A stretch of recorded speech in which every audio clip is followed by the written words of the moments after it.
hate you both. I've hated you ever since I can remember. I hate you, and I wish you both had cancer. Cancer? Yes, in the head.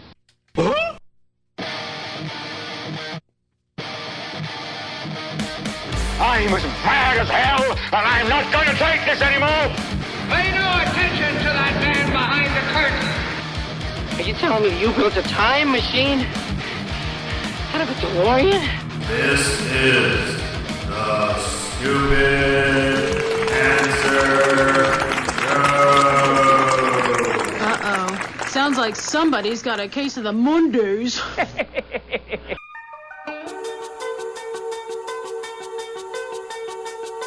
Hello there, children! Hey, kids.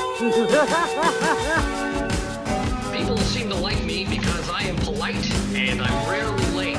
Don't worry, I got an idea. And now, the host of the Stupid Cancer Show, Matthew Zach. Not that there's anything wrong with that. Because he has a lot of chutzpah.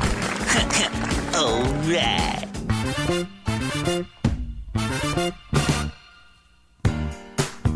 Hello and welcome to episode 395 of the Stupid Cancer Show. We are the voice of young adult cancer. Coming to you from downtown Manhattan, I am your host, Matthew Zachary, a proud 20-year young adult brain cancer survivor. The Stupid Cancer Show is a production of Stupid Cancer, the largest charity comprehensively addressing young adult cancer online at stupidcancer.org. I'm your co-producer, Mallory Rivera. I'd like to welcome all of our first-time and returning listeners. Don't miss an episode. Subscribe to the podcast on iTunes or follow us on SoundCloud. Did you know that 72,000 young adults are diagnosed with cancer each year? Sucks, huh? We change the world one chemo infusion at a time. And on this episode, Why Ask Why? Diagnosed with stage 3A breast cancer as a young single working woman in 2011, Allison Gryphon has been somewhat of a Renaissance survivor and advocate. She is a Huffington Post blogger, a TedX speaker, the director of What the Fuck is Cancer and Why Does Everyone Have It? And will soon be releasing her next book, Blood Moon. She joins us to discuss her story and why she's asking why for all the right reasons. Our Survivor Spotlight on young adult leukemia survivor Maria Escalona. And with that, our fabulous applause. Hello, team. Hello. We got the whole crew here. Hello. And Hey. Noel on the couch. In the corner. Nobody puts Noel in the corner. Nobody. How is everybody? Swell. I love that Sean answered the question first. Hello, Sean. Hi. Any photography this weekend? I did. It's a trick question because, yes, there was photography. Technically, yes. I did a little bit at the OMG Summit. Yes, you did. We got a little Italia Ricci. We got a little John Batiste, a little Suleika Jouad action. It was good. It was good stuff. Took some good shots. And Mal, this is your what, like fourth conference?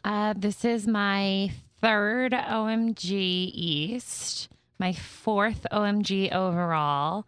Right. And my sixth conference in total. Wow. Woo-hoo. Now you're just showing off. And I mean, it's January will be 3 years, so you know. Yeah. Mm-hmm. All that fun times. And Laurel, this was your truly your first. Laurel, our digital marketing associate here on the staff, your first true offline social event. It was. That you prepped for, you planned for, you built momentum for. What's it been like for you? It was a lot. I felt like everybody was telling me, like, oh my gosh, just kind of be prepared to meet the community and how amazing they are. And I was like, yeah, okay. I kind of thought I had a grasp on it, and I did not have a grasp on it. I was overwhelmed. I think we can tell you to be prepared till we're blue in the face, but you actually can't be prepared until you are there and in it, because there's nothing that can prepare you for that level of in itness. No, definitely not. And I think the best part is that when I was completely overwhelmed, and then there were definite tears. And then it was like, Matt, it was like, come up on stage and we'll play Taylor Swift in the background. And then there's a big picture of your face, which apparently said underneath it that I am openly Canadian. Yes. I would like that to read proudly Canadian from now on. Those are the little Easter eggs that got thrown in there. Wow, you learn didn't about. realize that. At least you noticed. afterwards, Yes. after the fact. Mm-hmm. But I'm yeah, informed. no, it was amazing. And I think like my biggest thing here is that I just want to help be a voice for this community and kind of share those voices and cultivate them and make all of our social medias the voice of the community. So to actually be able to spend a day with those people and hear their stories and actually hear their voices, I was overwhelmed. I'm very excited for the next one. And I just feel so lucky to be a part of the community now. Yeah, so this was our 5th New York exclusive regional conference. Yes. Those of you out there, the OMG Cancer Summit was founded in 2008 in a partnership with the Leukemia Lymphoma Society. It was in New York as a national conference till 2011, until we went truly national to Las Vegas, and then New York went, hey, what about us? And we started the East Coast Regional Conference that year, and it looks like we're stuck with it. Very exciting. 120 some odd, 130 people. I believe we had 125 attendees. We're still waiting for our final list checks, but it was about 125 people. I mean, the room was full. Yeah, it was great. The room was full. We had some full tables happening, which is always exciting. It was wonderful. A lot of new faces in the crowd, too. We hope for that all the time. Yes, that was very exciting. I actually met someone who was a first-time attendee who was in treatment who was like, can you introduce me to someone? Because I don't know anyone. It was a really cool moment. It was great. Mayor Lou was heading up the Wallflower Squad. Oh, yes, my. as his usual tradition. Yes. I could not. I was walking outside just to kind of take some pictures and tweet about them. And I saw your dad and the tears started early on for me, apparently, because just to watch him stand there. And then he came up to me and afterwards and he said, he's still my little boy. Oh, and then the tears came again. Oh, wow. That's was a cool. moment. Don't do Yeah. that to me on the air. Come on. Sorry. Look, you did it to me all day long. Yeah, that's true. Yeah, he enjoys himself. He's going to be 70 in 2 weeks, so a big celebration we'll give for him somehow on the show.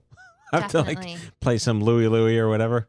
We can make something happen. We can make something happen here on the I show. want to give a shout out just to Scott Slater for being Of an course. incredible Instagram community takeover. He took over our Instagram, Stupid Cancer's Instagram, for all day Saturday, and it was amazing. We got some incredible engagement, and I just want to give a whoop whoop shout out to him because it was amazing. And thank you for doing that, Scott. It was pretty awesome. Yeah, so we had, obviously, our headliners, Natalia Ricci and Suleika Jawad were there. Very moving to hear from her. That speech she gave in the morning. She was phenomenal. It was... The tears did not stop. No. They did not stop. She was phenomenal, and it was, we've reposted about her more recent articles a lot lately, and I've read through a lot of her stuff, and it was just it was incredible to hear her speak, and she was very candid, and it was a phenomenal keynote. Yep. And then Natalia came, and we brought her on stage. I mean, so... And Natalia hung out all day. She was, I know, she was rock eating star. lunch with people. She was signing autographs. She was a lot of fun. She was texting me before, like, she'll never get tired of this, so don't ever stop inviting her to places. Otherwise, she'll just show up without being invited, which is a good problem to have. That is a good problem to have.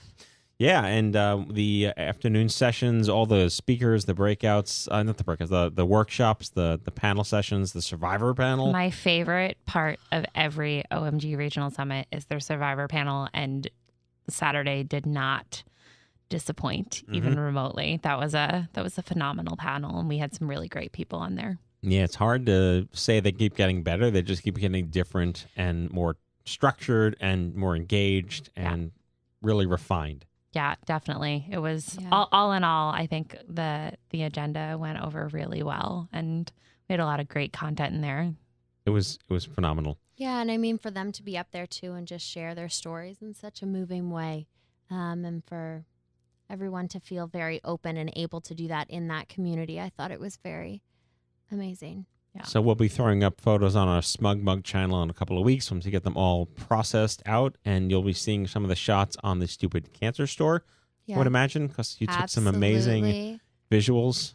Yeah, we had a few different photographers there that day taking event shots and taking some shots for our store, and they're going up. They started today going up on social, so check Instagram and Facebook and Twitter. But yeah, they'll be going out all week this week, so I'm so excited to kind of share those and hear about your memories kind of as you guys comment on them and you guys share your pictures with us. I'm just so excited to see what you guys thought. If there were tears for you all day long too. Was that rhyming on purpose? I'm a poet and I didn't even know it. No, I'm a poet and I wasn't aware. No, Matt. Rhyming. Yes. It's become a thing. It's a thing. Up yes. in here.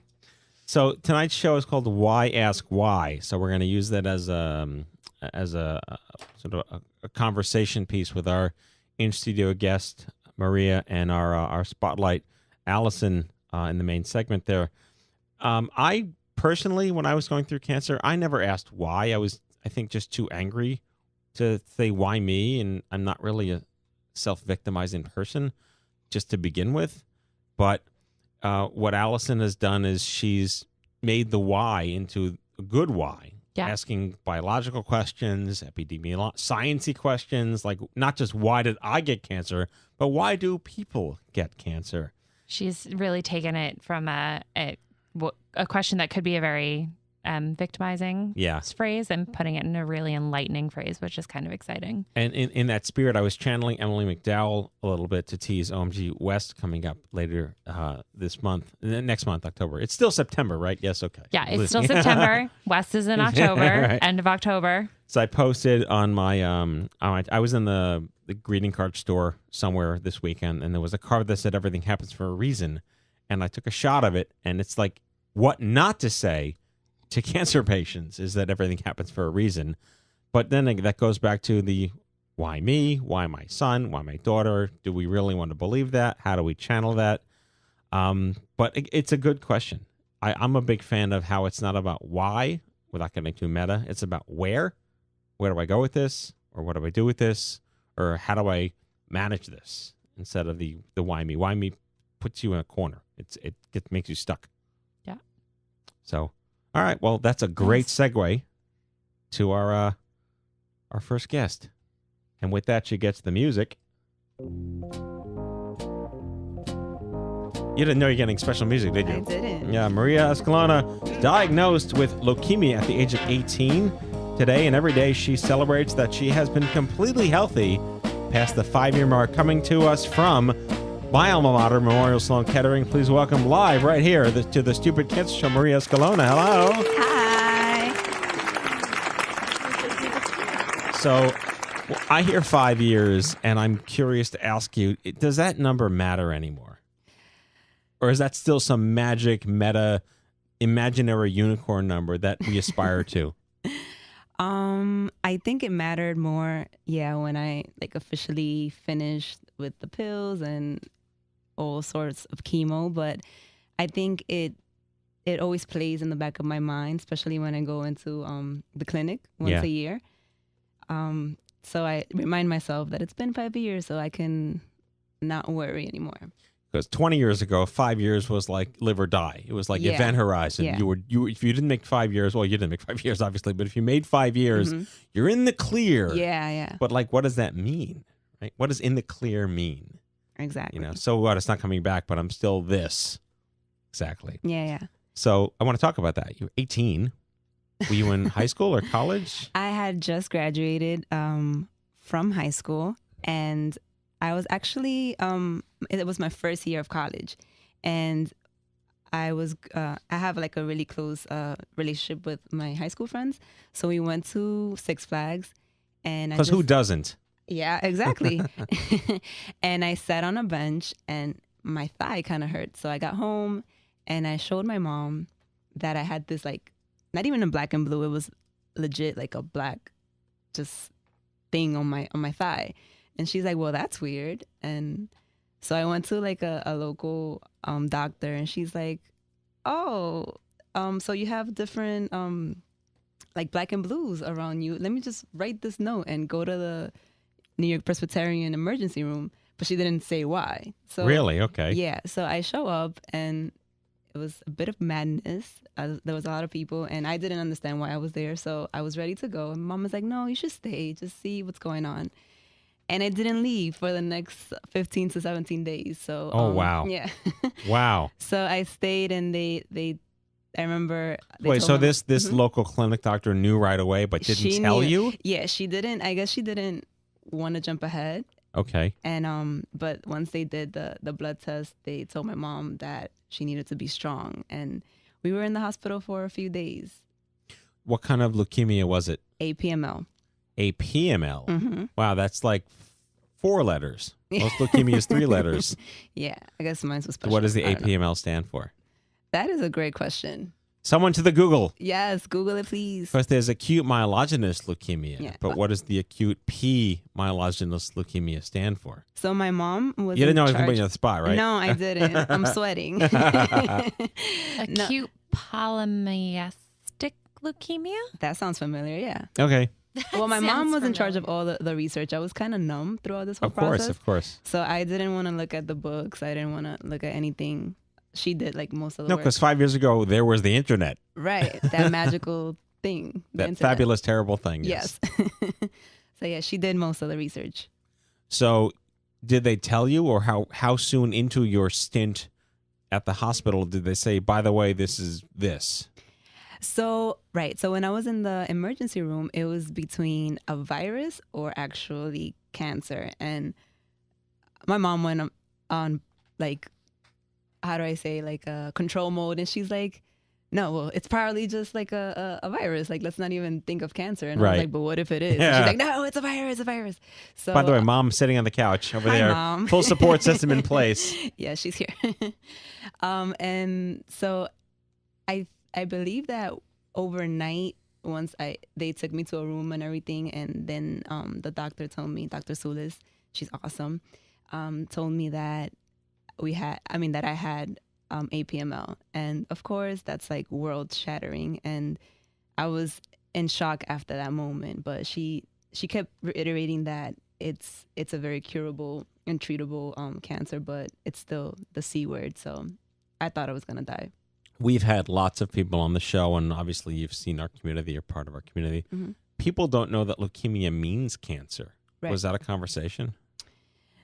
No, honestly, I guess I was a bit vain because all I really worried about was losing my hair. Of course. Rightfully so. You're 18 years old. Come on. No one's going to take that away from you. So I was, I don't know. I just went into this whole thing. Like I couldn't feel much, and I didn't want to do research. I just deep within me like knew that everything was going to be okay. But then like, I guess with the fear of losing my hair, I had to do a little research, and I know that chemo like killed every rapid growing cell. So like that's as much as I like got into the matter, but I didn't know that leukemia automatically meant cancer. No. Right. Yeah. So did you lose your hair? I did twice. Did they tell you were going to lose your hair? Oh yeah. Okay. But I was like, no, but maybe. Just Didn't make it better, maybe. though. No, Yeah. no. It was so traumatic. Like it was horrible. So talk us through how you mentioned you have a thriving community of friends from high school. Yeah. How did that news get delivered, and how was it received? So the fabulous internet was, I had posted something about me being in the hospital, and my friends visited me immediately. And so actually when my doctor told me that I had cancer, they were outside waiting. And so their world also fell apart. And that was very like rewarding for me because I didn't feel like I was alone. And so yeah, they found out together. We all found out together, and they were like, "Oh my God, like what's gonna happen to you?" So they were there for you. They were there, yeah, and they visited me all the time, even when I wanted to sleep. Like they just wouldn't go away. I mean, for what it's worth, that's a good outcome. It a lot is. of people have friends that say, "Peace out, can't deal Yeah. with this, yo." It's Yeah. gone. My friend did that. I can't get away with saying that, but I just said it that Yeah, way. no. But my friends all either went to grad school or they just said, "I can't, man. I'm sorry, I can't." Yeah, no, I was very lucky. I mean, of course, there's people that you want them to visit you and they don't, but I mean, I guess they just don't matter. And I mean, you know, when you're a teenager, you're a bit like worried about the wrong things. But I'm so grateful for those friends that were there, and the people that weren't. Then, you know, it's okay because they're actually not in my life anymore. So Rightfully it's so, something yeah. that you learn. You have to like definitely stay with the people that show support. Was there a college trajectory in the future at that time? Or was that something you were going to like go to Europe and take 2 years off and freak your mom out? As all of my friends did, went to Europe for 2 years and freaked their families out. No, I actually, college was was my driving thing to get healthy. So I was the girl with the PIC line and like the bandana, and people were like, "What's going on with this thin girl that's in class?" So I was always in class, and I made some friends there too, and they were really like concerned and about me, so they showed a lot of support. But no, I didn't get to like. Okay. So how long were you in treatment for? So I was in the hospital for about, I want to say 17 days, but I received a couple of months of arsenic. So I used to go every single day to first get an EKG, then get, that was hooked up to like this heart machine because arsenic was like rat poison back. Yeah, one might argue arsenic's a poison. Oh, there we go. It's still a poison. Yes. So I was have some arsenic. There we go. So I was hooked on to the heart machine. It did have an effect on me. My heart, it's a little slower here and there. I can't do that much. I mean, I should do exercise, but I don't know what that means. I don't. Extra what? Let's fast forward. My cardiologist is always telling me to exercise, but I forget. And yes, I was hooked up for that to the heart machine. So that was every day for like a month, more than a month. So I would say my whole treatment was a few months. It wasn't, I would say like a year, maybe just with the pills and stuff like that. Of course. And I think that brings a lot of guilt sometimes because my process was so fast, and so you feel you got off easy?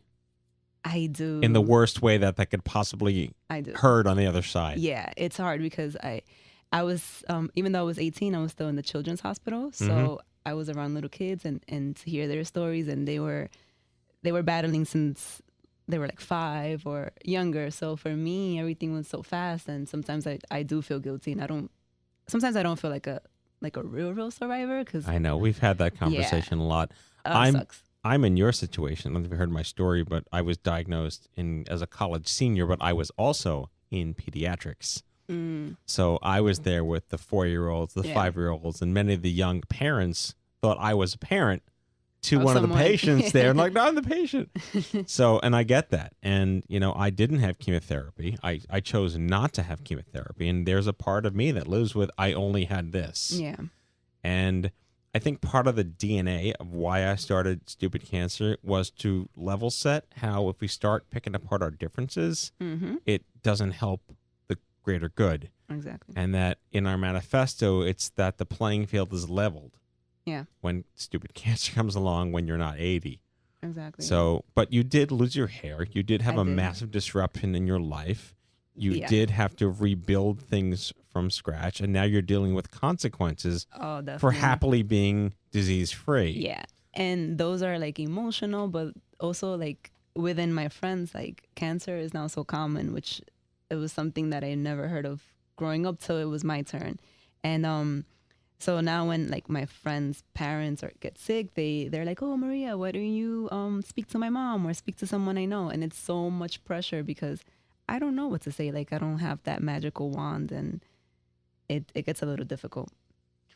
So we have an expression, when are you over it? When are you done? And some people say, well, you're never done. And some people like me say, well, when FedEx screws up and you get really angry, then you know you're done with cancer. Then it's like you're something you can just live with and manage and figure out. Yeah. How have you chosen to let it affect how you live these days? Because you mentioned you're living with side effects of it. You have to be vigilant and a self-advocate, and exercise is technically a verb. Yeah. I try to, I think once I was like completely healthy, quote unquote, or like once I got out of the hospital and once I stopped with the chemo, I was in panic mode. Like I thought I was going to get sick again because for some time, like you start depending on whatever medicine, whatever method to feel healthy. So I think after I went on panic mode, I kind of got numb again, and sometimes I put it in the back of my mind. But when I do think about it, I get really emotional. So I'm still trying to find a great balance because I don't know how not to cry, and I'm surprised I'm not crying. So, or maybe I am, you just can't see me. So it's difficult to deal with it. Like, now I'm getting older, so when I think of having kids, are my kids gonna have it? So it's right. I don't know how to deal with it, honestly. No, we're talking the same language. Yeah. And my last day of treatment was the worst day of treatment because I didn't have a what's next. Exactly. You get so dependent on that consistency, as short or long as it is. You just, this is what I do every day. Now that it's not there, what next? Yeah. Did you have someone in your life or at the hospital or a community like ours to help you with that what next? I feel like my mom, and even my little sister, they're always like, they're very proud of me and they're always pushing me. And my mom is always like making sure that I'm on track. So she helps me with the what next.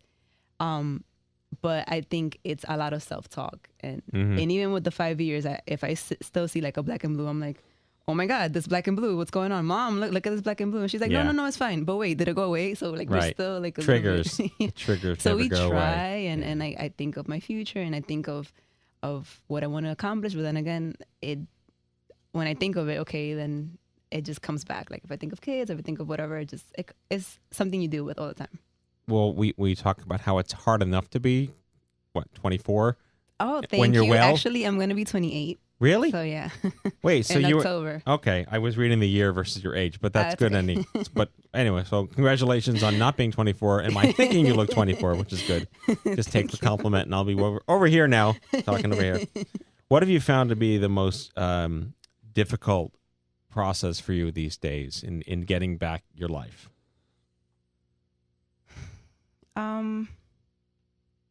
Letting go of the fear and remaining confident. I think that's very challenging, but like I'm so thankful for this opportunity because just being able to be here and even write, it just reminds me like everything I've gone through, like I shouldn't worry.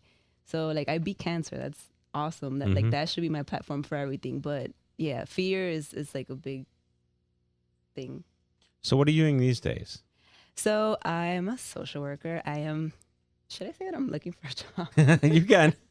We'll LinkedInify the moment here. That's fine. Yeah, I'm just like job searching right now. You have your LCSW? No, my LMSW. LMSW. Okay, good. That exam was crazy. I know. I know lots of social workers. Jesus Christ. Yeah. Yeah, so right now I'm just like traveling, and I actually went to Cuba, so that was awesome. Good for I wanted you. to mention that too. So just traveling, trying to like be an adult, which is paying a lot of bills and well, yes, all that stuff. Trying to have fun, Yes. but yeah, just trying to be happy. Yeah, the aspiration of happiness. Yes. Exactly. Yes. Well, good for you. Did you always want to be a social worker, or did having this experience draw you more to that career path? I think I always wanted to be a social worker, but this experience is just yet another door as to what I can do with social work. So at first I thought I was going to be like in an organization or in a school, but now like I'm open to working in the hospital or still in an org, but something that I can also give back. So it's, I don't know, this experience, as painful as it is kind of a blessing because it does make you stronger. Yes. I mean, you don't want cancer. No. Let me reiterate that. So everyone that says it was a gift, I wouldn't give it to you as a gift. I would never give it to you. Yeah. But it, like when it does happen to you and you do overcome and you do X, Y, and I know you mentioned like the whole why, and sometimes we're told like everything happens for a reason. So I think once you get over all those hurdles, you're stronger on the other side. So going back to our friend the internet. Yes. How do you share your story, or do you write, or how do you use the internet for good? In terms of like my story with... However you choose to let the world know who you are. I use Instagram and Facebook, and there's certain pictures that I like write captions. But I don't know, sometimes I tend to hold my story sometimes to myself, because I think sometimes on Instagram you just swipe, you don't really like stop and read and see the content or where it comes from. Mm-hmm. And honestly, also sometimes I feel that people may feel a little uncomfortable. Like I would love to share like pictures of me without hair. I'm actually confident about that now, but I don't know if I don't want people saying, oh my God, like I don't want pity. I want to be able to, when I do it, like that it's in a strong form, not in a way that people are going to, I don't know, just say like, oh. So, if that makes sense. You've been very gracious, and you're welcome to stay for the rest of the show. Oh, thank you. We'd love to chime in with our main segment here. So, a final question, which we ask pretty much everybody, is what does get busy living mean to you, and how might you get busy living? Get busy living. I feel like it means stay in the moment and do things that you want to do. I think we are very attached to the internet, and we live through people, but I think we have to do what we want to do and just stay very present and go for a jog, walk, play in the snow. I like that answer. Laurel, do you agree? I love the snow. Good stuff. Well, I'm so proud that you could join us here, and I know Mama's in Yiddish we say kvelling, which is like looking all proud on the couch there. Very, very excited. So you're 28. You're like, so it is 10 years. Are you celebrating 10 years? No. I'm celebrating 5. Oh, because you had 5 years of treatment. Yeah. Oh, okay. So, but technically, you were. Oh wait, the math is totally wrong then. You're right, because I was 18 and then 24. Yes. So I'm celebrating 5, isn't it? How old are you now? 28. And you're diagnosed at 18. Are we doing I'm a social math? worker, not a math teacher. All the math. All right, so I'm part right. Wait, are you okay? I guess so. All right, so we're going to just say that we're celebrating 10 years. That sounds Whether weird. it's math or not. No, you know what? We are celebrating 10 years because I got diagnosed at 18. I'm 28 now, and why not? I love that revelation happened live here Yes. during this That's a recording. great revelation during the to have. podcast. And your mom in the back room was originally like, no, 5. And then Matt says 10. She goes, yes, 10 years. Yes, we're doing 10. All right. Good Going with stuff. the 10. That sounds good. Well, thank you for joining us, and Thank you stick so around. much. Maria Escalona, everybody. All right, Mal. And now the news. Hello, I'm Kent Brockman, and this is Eye on Cancer. Just the facts, ma'am. Stupid Cancer does lots of awesome things, so here is what's happening now. The OMG Cancer Summit for Young Adults started in 2008. In 8 years, 14 summits have brought together more than 6,000 people. On October 29th, join the Young Adult Cancer Movement in Irvine, California. OMG West is all about community. Learn more at omgsummit.org. Join us for a different kind of social mixer. No pressure, no judgments, no stigma. Best of all, no sitting around in a circle sharing your feelings. Find a meetup in your area at events.stupidcancer.org or host your own. Just go to stupidcancer.org/meetup. Okay, there are events happening in Tacoma, Washington, Dallas, Texas, and Las Vegas, Nevada. We want to see how you get busy living, so follow Stupid Cancer on Facebook, Twitter, and Instagram. Do not forget to tag us at Stupid Cancer. Join the movement. Show how you get busy living in your Stupid Cancer gear. Shop at stupidcancerstore.org.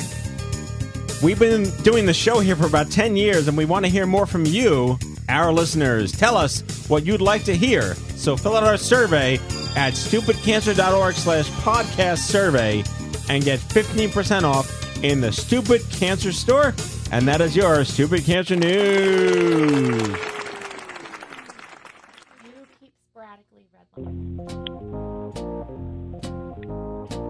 In our main segment, Allison Gryphon is an artist and a cancer fighter diagnosed with stage 3A breast cancer in 2011. Her focus in cancer support is how it impacts young, single working professionals. And with the supportive therapy that includes everything from diet and exercise to artistic outlets and me time. She's here today to further her desire to fill in the gaps in managing cancer treatment that she found when she was going through it. She's trying to make a difference for people just like her. Please welcome a Renaissance woman, Allison Gryphon. Hello, Allison. Hello. Thank How you. are you? You know, we were going over your you are only epic. Everything that you do. We were trying to, how do we consolidate all of you are into a quick bio, and doesn't even do you justice. You are a blogger. You're a TEDx speaker. You are directing films. You're an author. A lot of stuff going on there. That is very kind of you.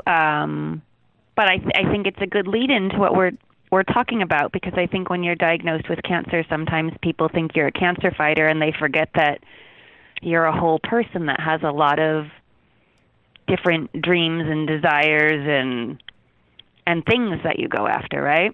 Well, it's labeling. How do we get out of get into the proper labeling of what it means to deal with cancer in your life, correct? Right. Yeah. And it's a tough one. It's a tough one because I think that I find that people who haven't been touched by cancer or haven't been through cancer treatment have a need, and an understandable need, to get their head around it. And in doing that, they need to put it in a box. And so that brings you to a label. And it's hard sometimes to, let people know that you're a whole person. And, as much as I'm a cancer fighter and I will continue to be a cancer fighter, and I do a lot of art around cancer and a lot of nonprofit work and a lot of outreach and things like this, which means the world to me. It's the most important thing I'll ever do. I work in the feature film business, and I write, and I work behind the scenes, and I like doing things that have nothing to do with cancer also. So where should we start? I know, I'm befuddled. I have to figure, where do we start? Have you always been this creative, precocious spirit? I've always been very creative. I think I've always found an outlet in creativity. And when I was diagnosed with cancer, my initial reaction was, first of all, what is going on? Let me find out everything about what I need to know. And because I work in the film business, the first thing I did was I went looking for a film and a website that would help me. And when I went to Netflix and the movie that I was looking for wasn't there, I was pretty surprised. And so I sent out a mass email to everybody I know in the business and said, hey, I've just been diagnosed with cancer, as everybody knows. I was just looking for a movie that was going to take me through the steps of what I was facing, and also that wouldn't only answer my questions, but answer all the questions these amazing people around me were asking, and I couldn't find the movie. So I have no money and no plan, and obviously I'm about to go through treatment, but if I make this movie, would anyone like to join me for free and dedicate your life to making a free film? And that's what we did. And for me, the process was wonderful in that during the process, I learned a lot that helped me. I learned a lot that I knew would help other people. But I was also, the gift of being able to make the movie while I was going through treatment was my coping mechanism in retrospect. I don't think I knew that at the time, but I know that now. It was very helpful to be able to do that. So not that there's ever a good time to get cancer, but you were just about doing something pretty incredible, and all of this happened to you. Would you share with us your early symptoms and how this was uncovered to begin with? I didn't have any early symptoms. I had, 38 years old. I'd had a breast exam just a few months before. Nobody caught anything. I always scold myself because I didn't do monthly breast exams. I thought I was healthy and fit, and I ate right, and I exercised, and so I didn't need to do that. So basically one morning I couldn't get my bra on. So I tried to get myself in there, and in pushing, I felt a lump and went, oh boy, that's bad. So that was on a Sunday. I knew in that moment it was bad, so I reacted immediately. And because I called to get a mammogram the next day, and they said, you're too young to get a mammogram. You have to go to your doctor and get a referral. I called my doctor. There was a waiting list to have an appointment, and they said, oh, it's probably nothing. So I didn't listen to them, and I went to an urgent care center where they promptly gave me a referral for everything. I had a mammogram the next day. 15 minutes after my mammogram, I had an ultrasound, and they did a biopsy in the room, and I had a diagnosis the next day. So I found the lump on Sunday and was diagnosed on Wednesday. But that was because I was aggressive. They were basically saying, since you're young and you have no cancer in your family, we don't really think that there's a problem. So I had to push. So that, which I think a lot of yeah. young people have to do, and that's frustrating. No, it is frustrating because you're dependent on, I suppose, the bedside manner, tolerance, literacy, and general effectivity of primary care to take you seriously. And that's like inversely proportional to how much you are a pain in the ass to get what you want. Right. And even with, doctors, I mean, I had a great breast center, and even with them wanting to help you, there's an insurance thing. So even though I got myself through the door, I had to sign a piece of paper that said you'll pay, I think it was like $2,800 if insurance doesn't cover this. And I was like, fine, but let's go, of course, which I didn't have, but I signed the piece of paper anyway. But so you're put in that position from the beginning. And I think in this day and age, it's really frustrating to hear you don't have a family history and you're young, so you're not at risk, where we see younger and younger people having cancer, and we know that it's not just about family history.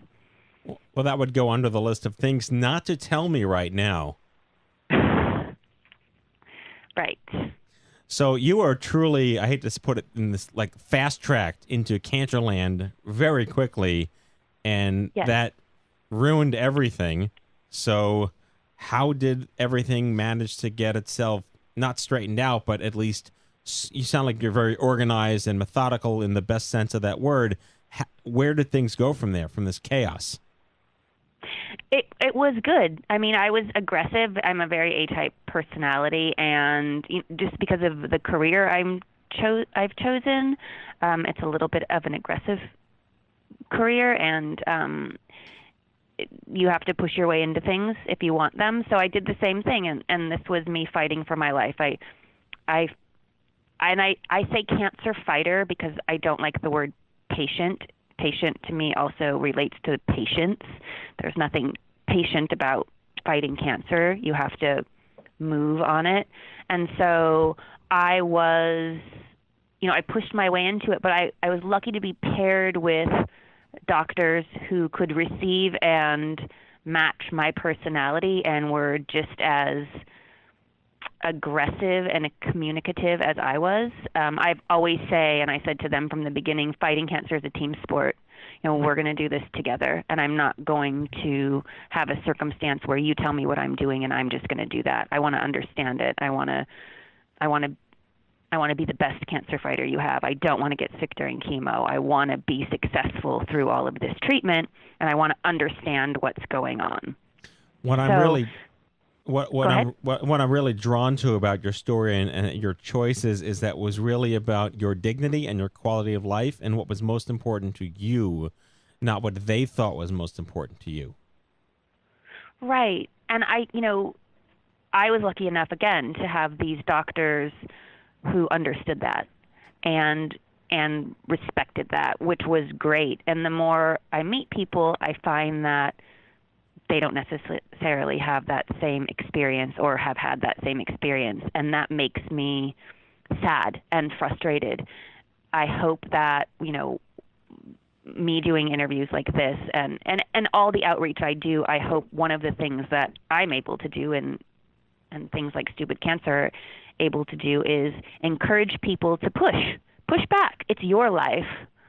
You're the one who has to sit in whatever decisions made. So if your doctor isn't bringing it, get a new doctor or bring them to that place where they are collaborating with you, because it's a collaborative effort, and they're going to give you a piece of the puzzle, and they're going to give you whatever they're prescribing you, but you have to bring them into the fold of what else works. What else do I need if they're not bringing that to you? If that makes sense. No, it does. And your creative body of work speaks for itself, but it's very apparent that you're having cancer was almost a catalyst for you to redirect that energy into other creative outlets. It was. I will say that the one thing that cancer really did for me in a positive way, where it removed fear, where, Allison, prior to cancer, I was very focused. I was a writer. I was working behind the scenes. Everything was perfect all the time. Everything was particular. Every story I wrote everything had to be perfect all the time, and which was, it's great to have high standards, but it also held me back. One of the things I had always wanted to do was direct, and I think I was a little bit too much of a control freak to do that, and I was aware of that within myself. I can't go direct a movie. I can't take all of that on because I can't control every aspect of it. But then when I found out I had a tumor and that I was in control of very little, it was very freeing. It was very freeing, and when I realized we needed to make a documentary because one didn't exist, that need to control it wasn't there. It was like, let's just get the information on camera, guerrilla style. We're going to get this in any way we can, and it doesn't have to be perfect. It just has to be real and right and helpful, and we'll present it in a way that is going to help people. Where I think the old me would have, every title card would have needed to be just so, and I would have overthought it, and I would have maybe missed the point. So that was a gift in all of this. So and it's a lot of freedom in it. No, and I'm right there with you. I was a concert pianist at the time when I was diagnosed 20 years ago, and I was very methodical, and you have to play every single note the way it's written, otherwise you get your hand slapped. And then going through that process helped me write original music that I just didn't care what people thought about, and this is how I wanted to share what I was going through. They say write what you know, and you chose your directorial debut to be, and I'm going to just read this as it is. What the fuck is cancer, and why does everyone have it? That's about as blunt as you can get. What was your goal there? I didn't, one of the things I found when I went looking for a movie was, first of all, there were a lot of personal stories, which I really appreciate. But being newly diagnosed with cancer, I didn't want to go on someone else's journey. I wanted information. I wanted a movie that felt like I invited over to dinner a whole bunch of people who all had different experiences, and they were going to share them with me. And they weren't going to dip it in chocolate. They were just going to say, this is what it was. For better or for worse, this is what it was. And I think the title of the movie, that's me, and that's the question. For all these nice, pink painted, dipped in chocolate, carefully worded questions and comments about cancer. What the fuck is cancer and why does everybody have it is really what it comes down to. And so that's just what the movie is. It is hopeful. It is informative. It is honest, for better or for worse. But it's real, and that's what I was looking for, something real. And the movie turned into a website, turned into a foundation, all because we didn't want something that was sanitized with, well, we need to say it this way because of insurance reasons, or we have to be careful about this. I didn't want to be careful. I want to be responsible, but being careful when someone's looking for a real answer, you have to be careful with that, because then people don't know what's coming. Do you know what I mean? No, I do. I mean, we were talking before the segment around the word why, and I'll speak for myself. I never self-victimized. I never said, why me? I saw why as more of a directional, like, what do I do with this and where do I go from here? And the why is really, there's a science behind the why. Why does this happen? What needs to happen to make it better? And you chose to take on an issue that was near and dear to you because you were that person, young working women, which really don't have a big voice in cancer, which is, Stupid Cancer was built around the Gen X millennial lifestyle, and cancer tends to ruin that. But these are issues that don't happen when you're retired in Florida, and you embody that. So where did the Why Foundation come from? The Why Foundation, as I said, it came out of the movie. It came out of an extension of that whole concept, which was I went to different websites looking for information, and I found research websites. I found support websites and information websites in different ways, but what I didn't find was the day-to-day, and I wanted information that was provided, whether it be by a doctor or someone fighting cancer, that was palatable, meaning like 750 words or less, or a video that spoke to me or a caregiver because we definitely want to give props and support to caregivers about what things are in the day-to-day, like what can help me get through the day. The reason it's called the Why Foundation, actually, no one really asks me that question, is because people kept coming into my office and calling me at home, and so kind of them to offer me advice. You should take this supplement, you should do this, you should do that. I read an article, and I started saying, well, why? Why should I do that? Where did you hear that? And then that's when we realize in this world of overinformation that the people don't know why. You know, they heard it on a radio show, and now you're standing in my room with a supplement that actually I can't take this because this promotes estrogen, and I have an estrogen-driven cancer. So why are we saying the things we're saying, and what do we really need to know?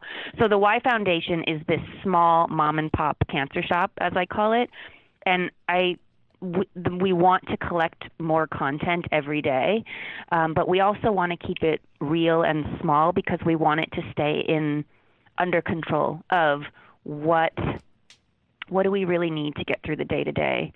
So we're very particular in what we curate. We invite people to send in articles. We look for the best articles to link to. But in doing that, we make sure it's about going through the day-to-day of cancer treatment. We make sure that it's an article that is not too long because we know how hard it is to read a long article when you're going through something. And we just make sure it's about that day-to-day. And we make sure it's about the whole cancer process and the whole person. That's why we incorporate a lot of fighting cancer with art, and fighting cancer with exercise and diet, because it's not just the medicine that you need from the Western medicine doctors, right? You need to feed your whole being in order to make it through. And we want to support people doing that in the way that's best for them. And I commend you on all of that. It's noble. I really love your spirit. You wrote an article on Huffington called "I Bought a Pink Blow Dryer and I Found a Lump," and you're taking on the obvious, like you're disrupting this public, I'd almost say complacency on, hey, I'm helping and here's what's going on. And even just this morning, I took a photo of a greeting card that said everything happens for a reason, and I posted, here's what you don't say to cancer patients when they're going through this. This is in your DNA to just be this angsty, exciting, disruptive person. What has been the reaction from the community at large that have been witness to all that you are putting out to the universe? It's been great. It's inspired more conversation than I could have imagined. For example, the documentary, we made it for nothing, and we wanted it to be available to everyone, so we put it out on iTunes with the smallest price point they would allow us to do, which was 99 cents to rent it, then all the way to $9.99 to buy it, and there's some breaks in between. And that was 3 years ago, and we're still doing screenings, educational screenings. Some are sponsored by hospitals, some are sponsored by cancer groups, some are sponsored by film festivals, but there's a lot of community outreach around it. And I always do a Q&A, whether it's via Skype or there, and it can be, a room of 10, and it can be a room of 500. And I think the thing that I'm finding that surprises me more and more each time is the conversation that inspires. I think that I'm finding that this is just me. This is just how I am. But I think that the reaction that I'm getting, that people share with me, and that I'm observing in these moments, are that it allows people to let their guard down, because I let my guard down.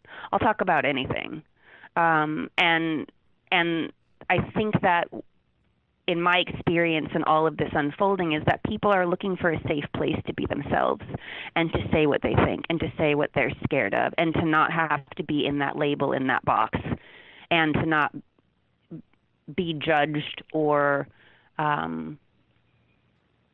again, put in a box for what they're talking about. So the conversations always take an interesting turn depending on what the audience is like or what the circumstance is. And we all learn about each other every day, right? You just have to be open to it. And that goes to fear, and that goes to labels, and that goes to the label of survivor, which is another word that I have trouble with that comes up a lot in these screenings, which is because it sounds like it's over, like you're done. And I think most of us know that once you've been through cancer treatment, you're not done. I mean, you might be done with cancer treatment, but you're not done with cancer. It's still a part of you, and I think there's a lot of acceptance that needs to happen there. I think that people who haven't been through it are afraid of not hearing the words, "Oh yeah, I'm a survivor. I'm all clear. It's all okay now." They can't deal with it, so a lot of us have to shelter them from it. But then that puts us in the bad position, right? No, I just answered a question and went off on a tangent. No, it was a good tangent because your passion is infectious and your creativity is off the charts, amazing. How can people learn more about what you're up to these days? Are you on social channels, websites? There's the yfoundation.org, and we have a Facebook page, and we have a Twitter page, and we have an events page where you can see where things are going on. You can also click to the movie from there. And, we keep the website updated. We keep our social media updated. And one thing that I will throw out that I hope it's okay to throw out on your show is we are always looking for feedback. We're always looking for someone to share their story, whether it's here is a painting that I did that I used for coping. Here's a story that I wrote. Here's the experience that I have. That's all relevant. If it can help someone else and someone wants to share, we're here to provide that platform so we can help each other and ourselves.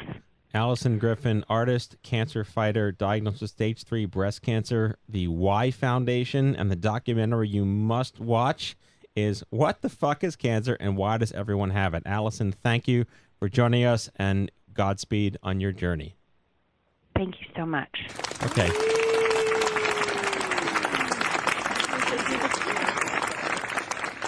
I can't help but turn back to Maria for a sec because she talked about how she lost her fear, but then the fear comes back, right? You want to comment on that? Yes. I knew you were pining to chime in there.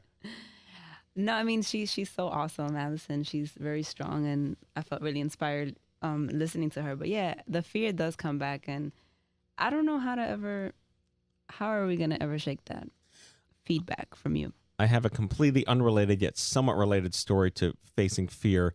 I had just gotten my learner's permit when I was 16 years old, and my dad let me borrow the car. We were upstate New York when you could drive by yourself with a learner's permit at 16, and I got a speeding ticket for doing 80.